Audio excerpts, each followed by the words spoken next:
दोस्तों आपकी प्रिंटर भी इसी तरह रेड लाइट दे रहा है, तो इसके बहुत से वजूहात होते हैं। तो आज की ये जो रेड लाइट है इसके हवाले से आपको बता दूं, मैंने जब इसका जो ना अंदर इसका मदरबोर्ड चेंज किया तो इसका वाईफाई मैंने नहीं लगाया था, मुझे भूल गया। ये इसका वाईफाई ये मुझे भूल गया। अभी इसको लगाते हैं फिर आपको दिखाता हूँ। दोस्तों यहाँ पे ये लग जाएगा, आप देख सकते हैं यहाँ पे मैंने लगा दिया, ये इसका लगा दिया। अभी आपको चेक, तो दोस्तों यहाँ इसको मैं पावर दे रहा हूँ, अभी देखते हैं कि वो शो हो जाएंगे रेड लाइट या नहीं।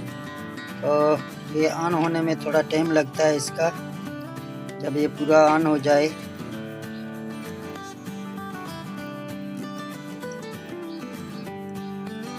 ये एप्सन L3250 की प्रिंटर है, इसकी मदरबोर्ड से मैंने ये निकाला था तो मुझे भूल गया लगाने का। तो बाद में मैंने देखा कि ये रेड लाइट दे रहा है, तो मैंने सोचा दोस्तों को भी इसी तरह कभी प्रॉब्लम होगा वाईफाई का।